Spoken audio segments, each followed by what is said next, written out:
இப்போ எல்எல்ஆர்சியில் சொல்லப்பட்ட விடயங்களுக்கு முன்பாகவும் ஜெனீவாவில் நடந்த ஐக்கிய நாடுகள் சபையினுடைய மனித உரிமைகள் பேரவையில் அமெரிக்காவினால் முன்வைக்கப்பட்ட பிரேரணைகளுக்கு முன்பாகவும் எங்களுடைய அரசு ஒரு வேலை திட்டத்தோடு செயல்பட்டு கொண்டிருக்கின்றது. அது தொடரும். அதில் சொல்லப்பட்ட விடயங்கள் எல்எல்ஆர்சியிலையும் குறிப்பிடப்பட்டிருக்கின்றது. அதே நேரத்தில் அமெரிக்காவினுடைய அந்த பிரேரணையிலையும் அது சொல்லப்பட்டிருக்கின்றது. நாங்கள் எடுத்துக்கொண்ட அந்த கொள்கை, எங்களுடைய மக்களை நோக்கிய அந்த கொள்கை தொடரும். We do not agree with the action that was taken by the US. We thought then and we think now that this resolution was a mistake.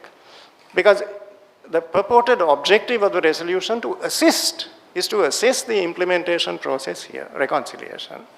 Now it is our firm conviction that far from facilitating or assisting that process, this would simply present obstacles.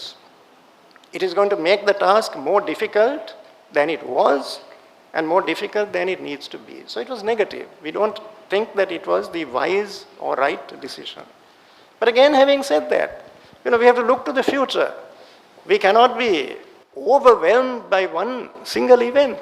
That's not how relationships work between and among countries. So we need to look to the future. We don't have to be dragged down by the past. And that is why I have accepted with pleasure the invitation that was extended to me by Her Excellency Secretary of State Hillary Clinton to visit Washington. You will not take any technical assistance from the Human Rights Commission and will not allow anybody to visit Sri Lanka? Technical assistance can only be given to a country with the consent of that country. That is abundantly clear from the General Assembly resolution which established the Human Rights Council. It is there, that phrase is there. What we are opposing is the internationalization of the Sri Lankan situation. We do not want to submit ourselves to any course of action which takes away the sovereign right of this country, the sovereign right of the popularly elected government of this country to determine the destiny of this island and her people. We have been always very proactive in Geneva. We have not waited for them to come and ask us of the progress that we have made. We have voluntarily shared that information and we will continue to do that. And what is also important is that the Universal Periodic Review on Sri Lanka is at the end of October. Actually, it's the 2nd of November, the date that has been fixed for Sri Lanka to be discussed. So we have already started preparing the UPR document, and as the rules require, by about July, we will make the document available so that the High Commissioner's Office can circulate it amongst delegations, amongst NGOs, INGOs for comments. And in October, we will go and we will participate in that process. And this is why we said that this resolution is premature, unwarranted and ill-timed, because there's an excellent opportunity in October and November to engage with Sri Lanka in a formal setting of the Human Rights Council.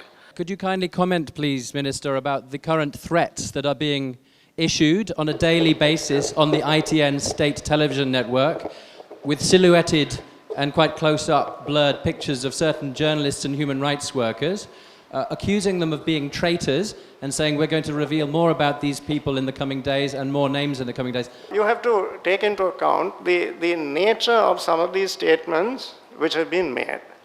They're very emotive, volatile statements which are intended to evoke a certain reaction. Talk of burning bodies in the streets of Colombo. And people who are not familiar with the situation will begin to entertain alarming images of life in the city, which is as far removed from the reality as anything could be. Now, confronted with that situation, I don't think that you would seriously question that some people would react very strongly. Now, when you blame the reaction, you must also, in all fairness, focus upon the sense of responsibility of the people who make these allegations, knowing full well that they are absolutely false, fictitious, a figment of the imagination. Thank you very much for your participation.